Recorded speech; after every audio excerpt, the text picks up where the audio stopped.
വടി മതം കയറി എരുമേ പടി. നിനക്ക് ആരെങ്കിലും കണ്ണും കൈയും കാണിക്കണമെന്നുണ്ടെങ്കിൽ അതൊക്കെ അവിടെ നിന്റെ വീട്ടിൽ മതി. ഇവിടെ വന്ന് എന്റെ കുട്ടികളെ അടുക്കാക്കണ്ട. ആരെ വേണമെങ്കിലും കണ്ണും കൈയും കാണിച്ചോ, എനിക്ക് ഒരു വിരോധമില്ല. പക്ഷെ അതിനുള്ള സ്ഥലമിതല്ല, മനസ്സിലായോ? എടി നീ ഒറ്റ ഒരുത്തില്ല ഇക്കണ്ട പൂവാലന്മാരെ മുഴുവൻ എന്റെ വീടിന്റെ മുമ്പിൽ കൊണ്ടിരുന്നു. നിന്റെ ഈ അളിഞ്ഞ സ്വഭാവം എങ്ങനെ എന്റെ പിള്ളേരിൽ കുത്തിവെക്കാൻ നോക്കിയാലുണ്ടല്ലോ. ആ ഓക്കോ എടി പോവാൻ. അങ്ങോട്ടോടൊപ്പം ഇങ്ങോട്ട് പോവാൻ.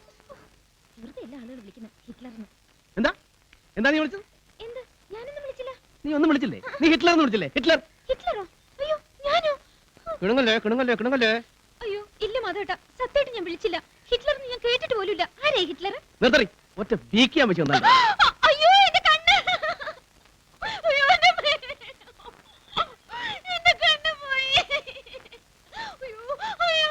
അതിന് കൈ കണ്ണിലൊന്നും കൊണ്ടില്ലല്ലോ. ഇല്ല കൊണ്ടില്ല, എന്റെ കണ്ണു കുത്തി കളഞ്ഞിട്ട്. അയ്യോ എവിടെ ഞാൻ നോക്കട്ടെ. നോക്കട്ടെ എന്നല്ലേ പറഞ്ഞു. തുള്ളാതെ ഇങ്ങോട്ട് കാണിക്കുന്നേ.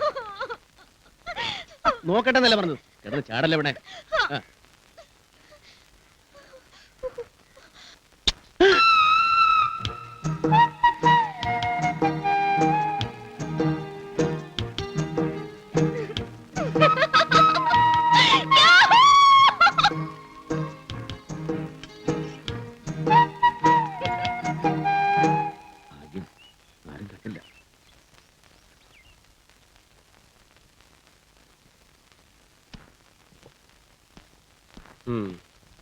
Token number 1.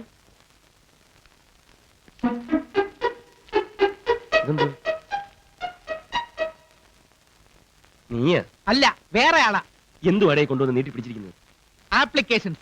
എന്റെ കെയർ ഓഫിൽ ഈ ബാങ്കിൽ ഇട്ടിട്ടുള്ള മുഴുവൻ ഫിക്സഡ് ഡെപ്പോസിറ്റുകളും പിൻവലിക്കാനുള്ള ആപ്ലിക്കേഷൻസ്.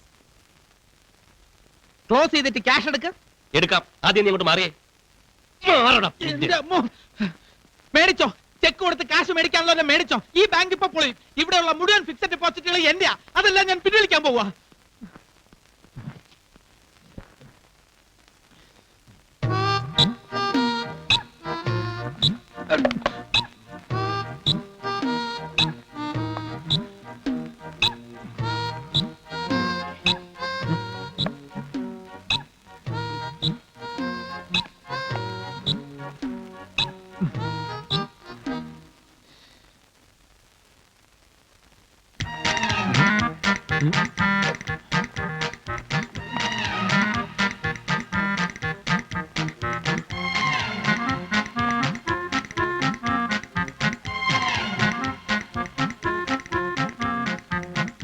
എന്താന്ന്?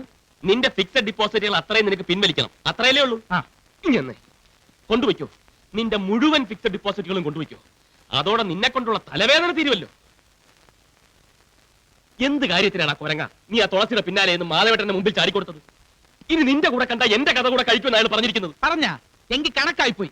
ഇടാ നിന്റെ അമ്മായിയുടെ മകളെ എനിക്ക് പരിചയപ്പെടുത്തി തരാമെന്ന് പറഞ്ഞല്ലേ ഇക്കണ്ട ഫിക്സഡ് ഡിപ്പോസിറ്റുകൾ മുഴുവൻ നിന്റെ ഈ ഉണക്ക ബാങ്കിൽ എന്നെ കൊണ്ട് ഇടിച്ചത്.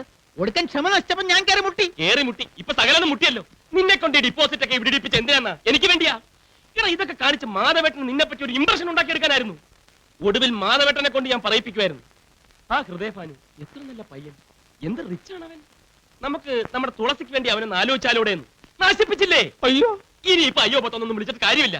ഇനി നിന്നെ സഹായിക്കാൻ ഈ ഭൂമിയിൽ ഞാനെന്നല്ല ഒരു മനുഷ്യനും സാധ്യമല്ല. നിനക്ക് എന്റെ സോറി നിനക്ക് എന്റെ കാര്യം തന്നെ എടുത്തുകൂടായിരുന്നു. ഞാനും അവിടുത്തെ അമ്മും തമ്മിൽ പ്രേമത്തിലാണെന്ന് നിനക്കറിയാമല്ലോ. എന്നിട്ട് അവളെ ഒന്ന് കാണാനോ അവളുടെ പുറകെ നടക്കാനോ ഞാൻ ശ്രമിക്കാത്തെന്താ? പോകാത്തെന്താ? അത് മതി. നിശ്ചയിച്ചു വെച്ചിരിക്കുന്ന ഞങ്ങളുടെ കല്യാണം പോലും മാധവട്ടം ക്യാൻസൽ ചെയ്ത് കളയും. അതാ പ്രേമം എന്ന് കേട്ടാ അത്രയ്ക്ക് വെറുപ്പാ മനുഷ്യൻ. എങ്കിൽ ഈ ഫിക്സഡ് ഡിപ്പോസിറ്റുകൾ മുഴുവൻ ഇവിടെ തന്നെ കിടന്നാലോ? കിടന്നാൽ ഇൻട്രസ്റ്റ് കിട്ടും, അല്ലാതെ വേറെ ഒരു ഗുണവും ഞാൻ കാണുന്നില്ല. ആ ഇൻട്രസ്റ്റ് നീ കൊണ്ട് ചുട്ടു എന്ന്. ഈ കാര്യത്തിൽ നിന്റെ ഇൻട്രസ്റ്റ് എനിക്ക് വേണ്ടത്. എനിക്ക് ഇൻട്രസ്റ്റ് കേട്ട് എന്താ കാര്യം? നിന്റെ ഈ ചതഞ്ഞ മുഖം പച്ച കുത്തിയതുപോലെ മാധവട്ടന്റെ മനസ്സിൽ പതിഞ്ഞു പോയില്ലേ? എങ്കിൽ ഒരു ഐഡിയ ചെയ്താലോ? പ്ലാസ്റ്റിക് സർജറി ചെയ്ത് ഈ മുഖത്തിന്റെ ഷേപ്പ് ഒന്ന് മാറ്റിയാലോ? അതിന് നീ പ്ലാസ്റ്റിക് സർജറി ചെയ്യേണ്ട ആവശ്യമൊന്നുമില്ല. നേരെ മാധവൻകുട്ടി ചേട്ടന്റെ മുമ്പിൽ ചെന്ന് നിന്ന് കൊടുത്താൽ മതി. ഈ മുഖത്തിന്റെ ഷേപ്പ് അങ്ങനെ മാറ്റിക്കൊള്ളും. പോടാ, നീ ഫിക്സഡ് ഡിപ്പോസിറ്റും ഒക്കെ പിൻവലിച്ച് ആ കാശും കൊണ്ട് കുറച്ചാൾ ഒളിവിൽ താമസിക്കും. ഇനി അങ്ങനെ മുമ്പിൽ ചെന്ന് അടി ബാക്കിയുള്ളവരുടെ ജീവിതം കൂടി തൊലയ്ക്കരുത്. അതിന് ഈ ഫിക്സഡ് ഡെപ്പോസിറ്റുകളൊക്കെ പിൻവലിക്കുന്ന ആര് പറഞ്ഞു? മാത്രമല്ല അഡീഷണൽ ആയിട്ട് ഞാൻ കുറച്ച് എമൗണ്ട്സ് ഇടുന്നുണ്ട്. എത്ര?